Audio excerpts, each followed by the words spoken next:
Hey guys, what's good?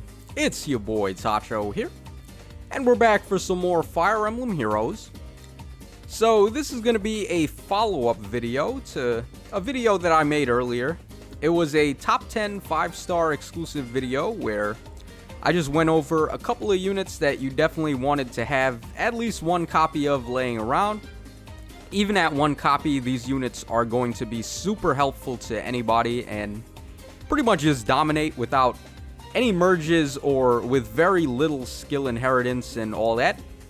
So these are definitely going to be units that you're going to want to try to pick up whenever they're around if you don't already have them. So let's go ahead and get started. Okay, so our first unit is going to be the duo Micaiah. Now, I mean, do I even really need to explain this one? Her duo skill is just pretty much the best duo skill in the entire game. Dominance is rightfully named because it just dominates everybody. Doesn't matter if you're playing in Arena or Aether Raids or whatever, Abyssal content, chain challenges, who cares? This duo skill is pretty much game-breaking if I'm being honest, and I don't say stuff like that too often. Typically, I do temper expectations about units, and even though I will say something seems like it's power creep here and there, I'll never just outright say a unit is game-breaking and overpowered. So anyone who said dominance was a mistake, you're probably right. It's just a little bit too powerful, I would say. When I'm one turn clearing all of the abyssal maps in the game, you know there's something up. So just take that into account. Otherwise, of course, this Micaiah is still very powerful. Her weapon has effective against armor and cavalry types, which are pretty much the most common types that you see in Arena mode, and then the most common types you see in Aether Raids. So those type effectiveness to have is just very good. She also has Sacrifice, and that's the highest scoring healing assist in the game. So she can support your team very well. Of course, she's getting the 185 BST bonus from her duo skill. So she can score very well in Arena mode too, if you need her to do that. So just overall, a very versatile unit, very overpowered, and definitely somebody that you may want to have one copy of, because her duo skill is more or less just the I win the game button. Okay, our next unit is going to be Mirabilis. So Mirabilis is the only defensive mythic hero that is a dancer. If I'm not mistaken, Darkness Season and Anima Season are already complete. We have all 4 of the mythic heroes from both of those, and none of them besides Mirabilis happen to be dancers. So of course a dancing unit is going to be very good for defense teams. They just add a lot more versatility to your defense teams and make them harder to deal with. She's also a flying type unit, which is very good, because you can go ahead and slap, I don't know, like ground orders or guidance or whatever on her. And those flying movement skills are so good because they open up more possibilities for your team, allowing your units to overlap ranges and just go in. Also very good for rally traps and restore traps. So Mirabilis is a very good dancer despite being the only dancer that we have access to for defense teams. At least in terms of reducing lift loss anyway. Her weapon is also capable of debuffing the foes that are within 3 columns of her by attack, defense, and res -3. So a pretty solid debuff effect. Of course, debuffs are very good in Aether Raids, so you can hinder the foes and lower their stats. And when she dances, she also provides +5 attack to pretty much all your allies in a rally up attack style, where the target and allies in 2 spaces are gaining that buff.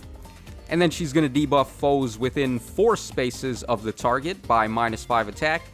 And then a further debuff of -5 attack to foes that are within 2 spaces of that target foe. So she can pretty much buff your whole team and then debuff the whole team all at once. Very powerful stuff. So Mirabilis is a very good unit. She also has very high defense and res stats.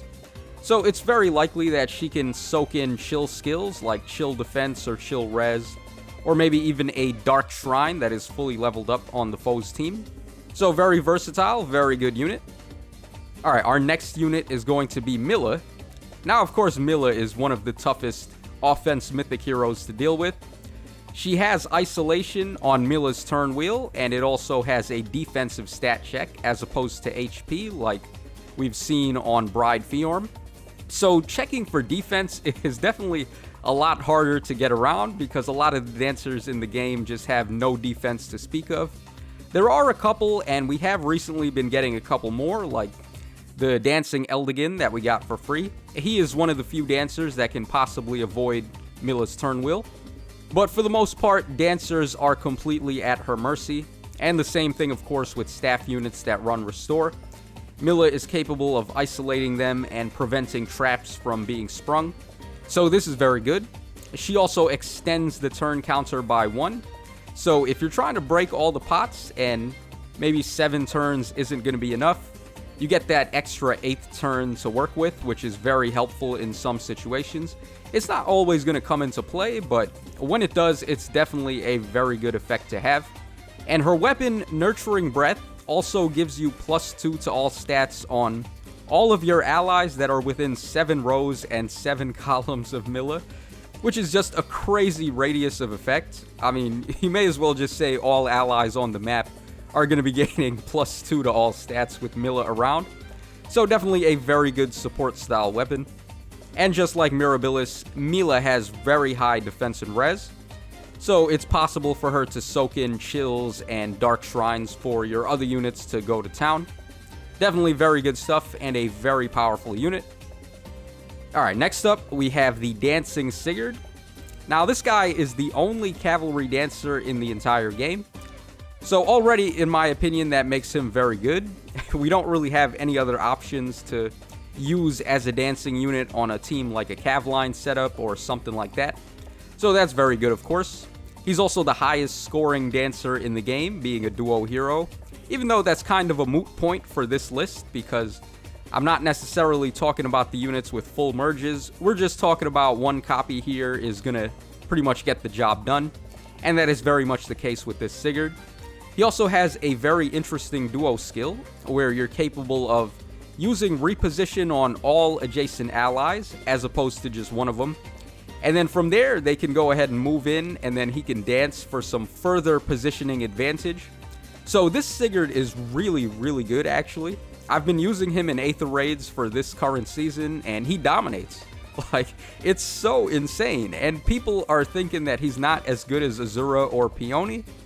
I mean, if you don't think so, then you have to actually use this guy and see for yourself, because really, there's no other dancer that can give you this much movement advantage that Sigurd does. So I honestly stick to my guns when I say this is the best dancer in the game, and he really feels like it after using him for an entire Aether Raid season. He's also okay at fighting if you need him to, because his stats are incredibly min-maxed. Pretty much all his stat points have been dumped into attack and res, and everything else is a dump stat. He also has 50% damage reduction from foes using magic, as well as 50% damage reduction from magic foes' AoE specials. So if you need him to tank a magic hit, he can possibly get it done. And if you need him to deal enough damage to get a KO on possibly a weakened foe or maybe a green foe with not that much res, he can definitely pull that off. So some good stuff there for sure. This duo Sigurd, definitely do not sleep on them. They are super useful and one of the best utility units to have lying around. Alright, very interesting next choice here. We have the Pirate Tibarn. Now, this is actually the first unit on any of these lists that I've done that is not a support unit or a duo hero or a mythic hero of some sort. This guy is actually going to be going into the action and getting KOs for you. So it's very impressive that he can pull this off without any merges. This guy is a supreme option to be running with Gale Force, because he has -1 cooldown on his weapon, he has that flying mobility, and he can move 3 spaces in a turn if he transforms. So this is very good, of course. I mean, flying type mobility in Aether Raids is going to avoid pretty much every map obstacle there is, except for the wall tiles in a select few maps that have them. So there's not really any way to stop this guy as far as map shenanigans go.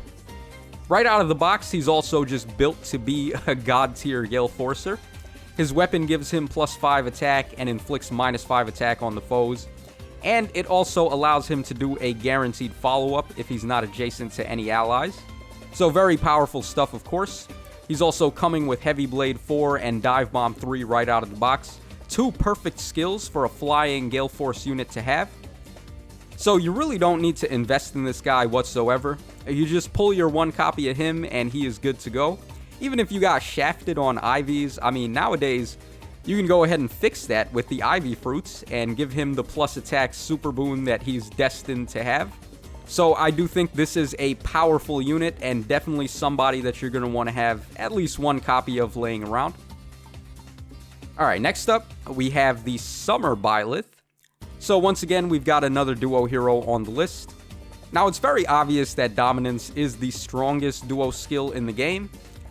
But if I had to say which one I think is the next best, it's probably got to be this duo Byleth's duo skill. So what this unit does is they're going to grant Desperation to themselves as well as all allies within 2 spaces of them until the end of the turn. And this is also a reusable duo skill, meaning that you're capable of popping it every time on every 3rd turn if you need to. So unlike Dominance, this is a reusable duo skill. But the reason why Dominance is better is because, I mean, Dominance you can use to 1-turn clear on the enemy phase just as well as the player phase, whereas Desperation is really only going to help you out on the player phase. So it does have one weakness compared to Dominance with that, where it's really phase-based, and it's only going to work on the player phase. But still a very powerful skill, of course, and you're going to be able to just destroy everybody on the turn that you use this duo skill. Their weapon also comes with null follow-up and -1 special cooldown count, as well as +5 to attack and speed. So a very powerful weapon. I mean, null follow-up is one of the best B-slot passives in the game, as is Desperation, which they can just get for free from the duo skill. So it's a nasty combination having those 2 skills together, and a lot of people like to give them Wind Sweep or Water Sweep as well in the B-slot. So all 3 of these B-slot skills combined just add for some serious pain for the foes. Very good stuff. They're also a flying type unit, of course, meaning that they can run skills like Ground Orders or Guidance or Flyer Guidance or whatever, and then set up a really nice flyer ball if you want your units to jump around, or have your units jump to them and maybe do some rally shenanigans for a rally trap. So a very powerful and a very versatile unit for sure. Alright, next up, maybe a little bit of a controversial pick. We have the Summer Mia. This is the only harmonized hero that I have on this list, actually. So, RIP Xander and Veronica. But I do feel like this harmonized hero is the better of the 2.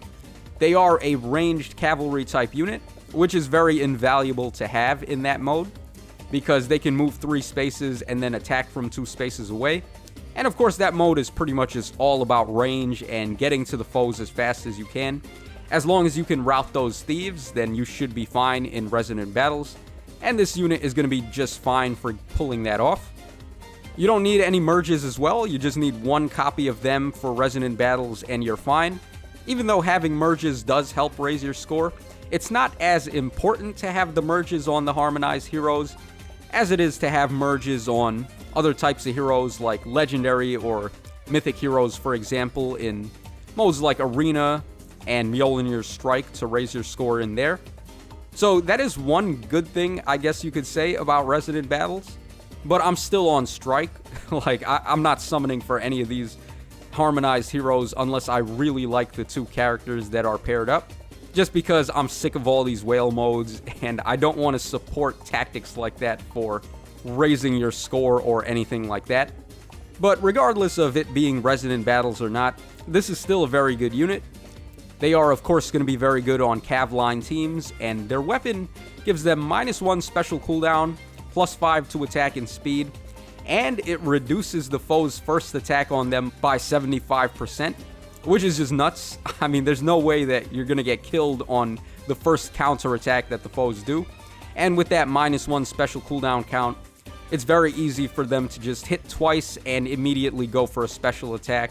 Possibly something like Luna to really pile on the pain on the foes and get that KO. So they're very powerful on the player phase, and it's going to be hard to take them down before they get rid of you. And their Harmonized skill grants attack and speed +4 to all allies that are from the same game titles as them. So that's going to be Awakening and Radiant Dawn games. Pretty solid pool of units from those two games. We of course have some Ike units and Legendary Crom and stuff like that. So powerful stuff. Also, the nice thing about these Harmonized skills is that unlike the Duo skills, they do not have a range of effect. It's pretty much just all units that are on the map that meet the condition. And it is a reusable Harmonized skill as well. And you can use this at the start of every third turn after using it once. So definitely some good stuff there. Alright, next up we have Bramimond. So Bramimond is, in my opinion at least, the strongest defensive mythic hero that we have in the game for Darkness Season. So he's going to be the perfect choice to set up on a Darkness defense team. You're pretty much going to want to build your Darkness defense setups around this guy, because it's a must-have. As long as you have a copy of Bramimond, you're pretty much going to be running him for Darkness defense. So definitely some good stuff there. He's a very easy unit to support as well. Being infantry class, you can give him stuff like Infantry Pulse or maybe even Special Spiral and pull off some Ophelia shenanigans with him. He can easily ramp into his special with Infantry Pulse, and then from there, if you give him the Heavy Blade Seal or maybe even Heavy Blade 4 and Special Spiral, he's going to be able to just spam those AoE special attacks over and over again. So very powerful stuff. A build like that is also going to work out very well in other modes, like also chain challenges, abyssal content, maybe even arena assaults if you need another unit to help you out in there. So this Bramimond is going to be very powerful in all sorts of different content in the game. And his base kit is just one of the best out of the box, like attack and defense push 4, lull attack and res, and impenetrable dark, which just gives the middle finger to all of those common support units like Brave Lucina, Male Corrin with the Yato, and maybe even Caden as well. None of those units are going to be able to support the ally that he is in combat against. So it's very easy to shut down super tank units with this guy if they're trying to bait with a super tank in Aether Raids. And his weapon also gives him +5 to attack, defense, and res, as well as a guaranteed follow-up attack. So it's just nuts. Like, this guy, he's one of the most perfect units we've ever gotten in the game, and he's just really good. You definitely want to have a copy of this guy. Alright, so the next unit we're going to talk about is Fallen Lyon. So Fallen Lyon is a really powerful bait type option, especially for Aether Raids. Blood Tome is going to give him an 80% damage reduction against AoE specials, while he's also getting a 50% damage reduction from all range type opponents. So your bows, your mages, your staves, and your dagger types, all of them are going to be suffering that damage reduction against this guy. And he also has weapon triangle advantage against colorless type units, assuming that they are using ranged weapons. So that's just nuts, because like everybody tries to use units like that in their defense setups in Aether Raids. So he's going to be very powerful in that mode with very little investment. I mean, just right out the box, this guy is built to just completely dominate a lot of those defense teams that try to abuse these things. Ophelia is another unit that just gets wrecked by this guy, and Ophelia is a super common threat that people like to run on their defense teams. So this Lyon just shutting her down completely is very nice. He's also really good against Cavline teams because he has that Null Sea Disrupt right out of the box. And Cavlines like to abuse staff units that have Dazzling Staff, or some bow units that have Fire Sweep Bow, and so on. So being able to just negate that and go ahead and finish them off right away is going to be very useful.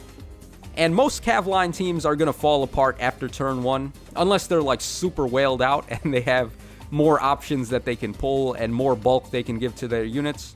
You're not going to have to worry about that too much with this Fallen Lyon. So a very powerful unit and a very good unit to have one copy of if you need some extra help dealing with certain teams in Aether Raids offense. And the final unit that we're going to cover on this list, of course, your boy had to save the best for last. So we have Fallen Ike, of course. Now, Fallen Ike has Chaos Ragnal, which is going to flip any debuffs that he suffers into bonuses for himself. That's, of course, very powerful, because, I mean, all over the place in Aether Raids, you're going to be seeing debuffs everywhere. So the Panic Manor, the Infantry School, the bright and dark shrines, all of that stuff, everyone pretty much puts on their defense teams. And Ike is just going to completely destroy all of those structures because he's going to turn the stat penalties into bonuses. He also has built-in distant counter as well, so that frees up the A-slot passive for him to do whatever he wants with. You can give him whatever you want, but he defaults with Darting Breath, which is very good.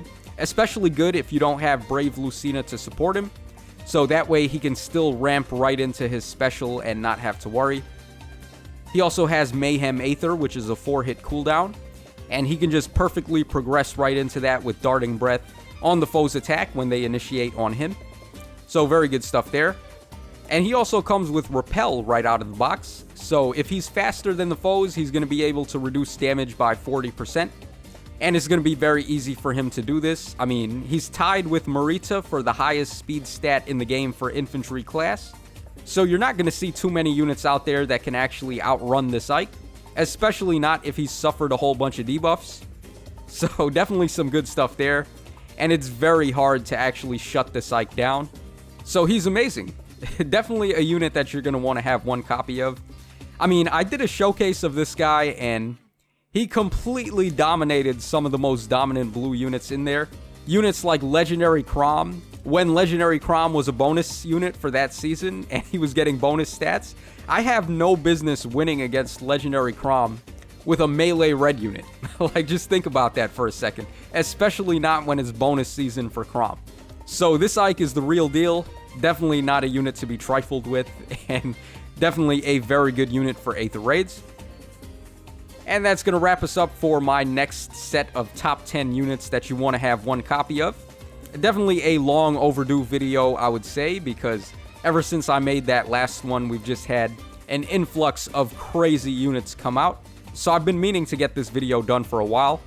Now, we do actually have 2 honorable mentions that I want to quickly talk about. The first one is going to be the Duo Pala. So arguably, I mean, this Duo Pala could have been on the list easily. I'm not sure who I would have replaced for her. Probably Pirate Tibarn is the most comparable to this Pala, I would say, because they're both flying type units with 3 range mobility, and they can both be very powerful Gale Force options. But see, the thing about Tibarn, I feel like he's a little bit better than Pala out of the box, because he comes with Dive Bomb and Heavy Blade 4, as well as that -1 special trigger, which is just invaluable for Gale Force units to have. And unfortunately, this Pala does not have the -1 special cooldown, so it's a little bit harder for her to Gale Force than Tibarn. So it was hard for me to leave Pala off the list, but I do feel like Pirate Tibarn is a slight bit better than her out of the box. And this is, of course, a video trying to cover the top 10 units that don't need any inheritance or any merges or anything like that. But if you do have merges, this Pala is going to outperform Tibarn by far. She has that duo skill BST boost. So at +10, this Pala is going to be insane in arena mode. And finally, I just want to cover Brave Edelgard for a second. I mean, Brave Edelgard right now just feels invincible. You can run her in arena or Aether Raids, and she's just dominating everything. But I feel like right now, everyone's expectations of her are a little bit biased, because she is currently a bonus unit in both Arena and Aether Raids right now. So we've been using her with inflated stats, and it may have made us misjudge how good she actually is. So let's wait and see how good she is after this season when she's no longer getting all those bonus stats. But that's all for today's video, guys. Hope you enjoyed it, and if you disagree or agree with some of these choices, definitely let me know in the comment section down below, because I'm interested to hear what you guys think about this. But anyways, thanks so much for watching the video and listening to me talk for like 20 plus minutes. This one went on a little bit longer than I wanted, but I mean, we have quite a bit of stuff to discuss here. So that's all for today. This is your boy Tacho signing out, of course. Thanks to everyone for supporting the channel and sticking by me. I really appreciate that. And I will catch you guys again on the flip side.